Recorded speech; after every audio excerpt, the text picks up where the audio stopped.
लगता है वापस पृथ्वी पर उतर आने को।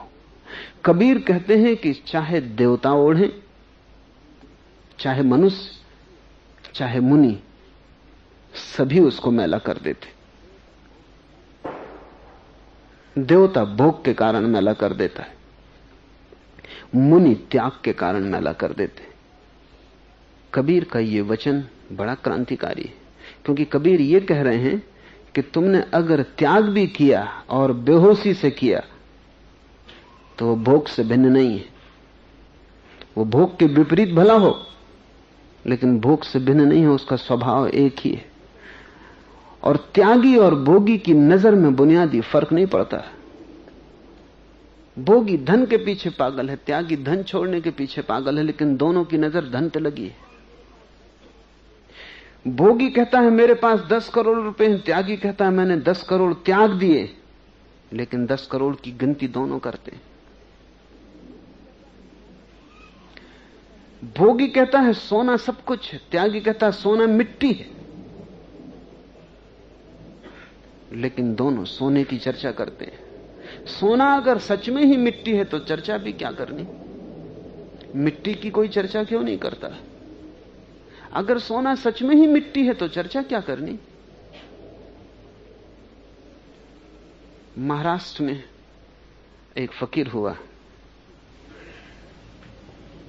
उस फकीर का नाम था रांका। वो गरीब त्यागी आदमी था, लकड़ी काट के बेचता, जो बच जाता उससे ही अपना भोजन चलाता, सांझ को वो भी बांट देता जो बच जाता। एक दिन वर्षा देर तक होती रही, असमय 2 दिन 3 दिन बीत गए, 3 दिन तक भोजन न मिला।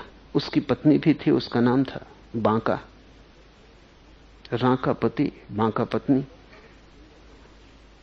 चौथे दिन वर्षा रुकी, जंगल गए, लकड़ी काट के लौटते थे, लकड़ी गीली थी, बिक भी नहीं सकेगी, भूखे थे, थके थे।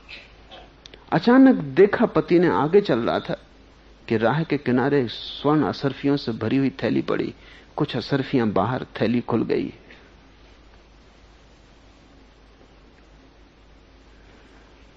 त्यागी आदमी था, जिसको कबीर मुनि कहेंगे।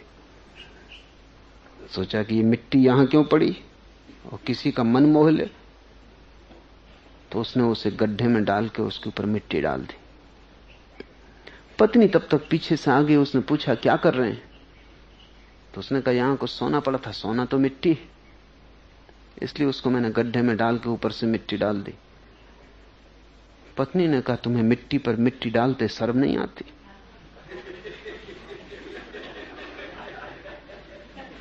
मिट्टी ही है तो फिर मिट्टी पे मिट्टी काहे के लिए डाल रहे?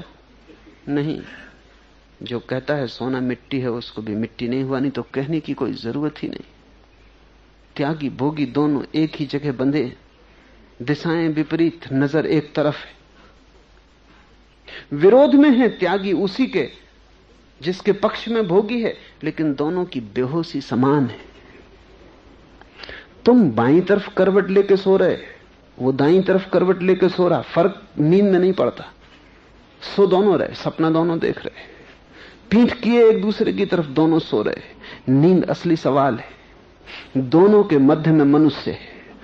कबीर कहते हैं त्यागी भोगी दोनों नष्ट कर देते हैं चदरिया को, और बीच में जो मनुष्य है वो खिचड़ी जैसा है। सुबह त्यागी, दोपहर भोगी, शाम त्यागी, रात भोगी। वो 24 घंटे में कई दफे बदलता है। 24 घंटे भी देर की बात हो गई। उन्होंने अभी अमेरिका में एक छोटी सी घड़ी बनाई है, और घड़ी में डायल पर निक्सन की फोटो बनाई, और हर सेकंड निक्सन की नजर बदलती उस घड़ी में। वो मजाक है लेकिन अच्छी चीज बनाई है। हर सेकंड पर आंख डोलती, पर वो सब आदमी की तस्वीर है। हर सेकंड पे तुम बदलते हो। भूख लगी तुम एकदम भोगी हो जाते हो, पेट भर गया तुम एकदम त्यागी हो जाते हो, वासना उठी तुम भोगी हो जाते हो, संभोग कर लिया करवट लेके एकदम त्यागी हो जाते हो, ब्रह्मचर्य का विचार करने लगते, सोचते सब बेकार, क्या रखा है इसमें। ये तुम कई बार कर चुके हो। संभोग के बाद विषाद ना आए ऐसा आदमी खोजना मुश्किल है। संभोग के बाद ऊर्जा का क्षय होता, तुम थके हारे और कुछ पाते नहीं, और कितना सोचते थे, कितना सपना बांधते थे, ये मिलेगा, ये मिलेगा, ये मिलेगा, कुछ मिलता नहीं, विषाद से भर जाते हो। संभोग के बाद हर आदमी ब्रह्मचर्य का विचार करता है, लेकिन कितनी देर, 24 घंटे में फिर ऊर्जा इकट्ठी होगी, भोजन से, हवा से, श्रम से, फिर भोजन ऊर्जा को बना देगा। 24 घंटे बाद फिर वासना जगेगी, फिर स्त्री का विचार उठेगा। तब तुम बिल्कुल भूल जाओगे कि 24 घंटे पहले ब्रह्मचर्य बड़ा महत्वपूर्ण मालूम पड़ा था, अब स्त्री महत्वपूर्ण मालूम पड़ेगी। और ये वर्तुल घूमता रहा है सदा से, और तुम अनेक बार दोनों काम कर चुके हो।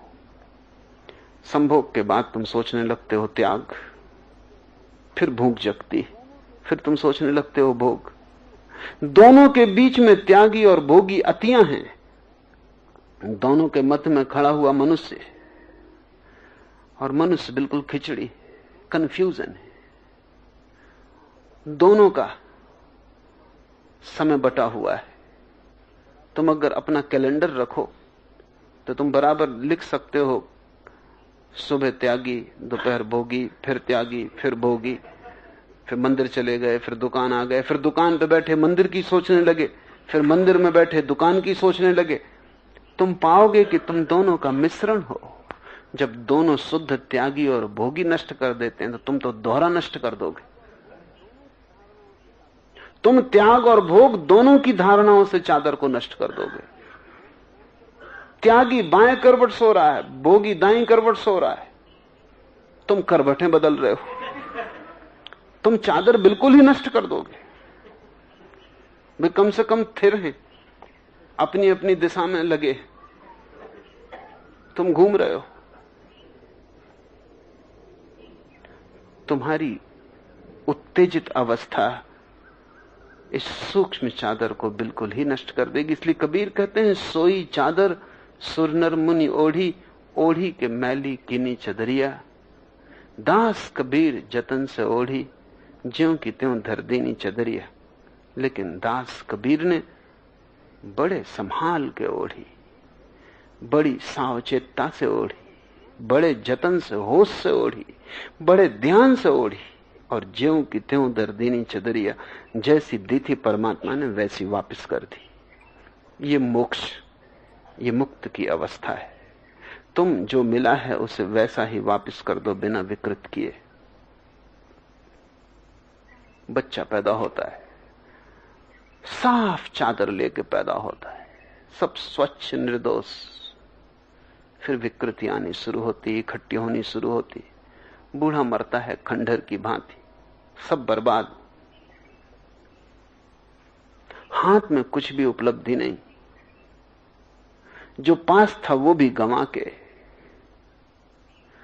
कबीर कहते हैं कि ज्ञानी भी मरता है, लेकिन ज्ञानी उसको बचाए रखता है जो मिला था, उस चादर को वैसा ही निर्दोष रखता है। कैसे रखोगे इस चादर को निर्दोष? कबीर ग्रस्त हैं, पत्नी है, बच्चा है, कमाते हैं, घर लाते हैं, फिर भी कहते हैं दास कबीर जतन से ओढ़ी। कला क्या है इस चदरिया को बचा लेने की?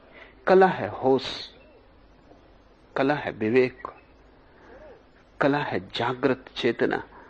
करो जो कर रहे हो, जो करना पड़ रहा है, जो नियति है पूरी करो, भागने से कुछ प्रयोजन नहीं। लेकिन करते समय कर्ता मत बनो, साक्षी रहो, वही कुंजी है। बाजार जाओ, दुकान करो, कर्ता मत बनो। मंदिर जाओ, प्रार्थना करो, कर्ता मत बनो। घर आओ, बच्चों की साल संभाल करो, कर्ता मत बनो। कर्ता परमात्मा को ही रहने दो, तुम काहे झंझट में बीच में पड़ते? कर्ता एक, वही संभाले, तुम साक्षी रहो। तुम जैसे अभिनेता हो, जैसे एक पाठ तुम्हें मिला, एक रोल, ड्रामा का एक हिस्सा है, वो तुम्हें पूरा कर देना है। जैसे तुम राम बने रामलीला में, तो जरूर तुम्हें रोना है,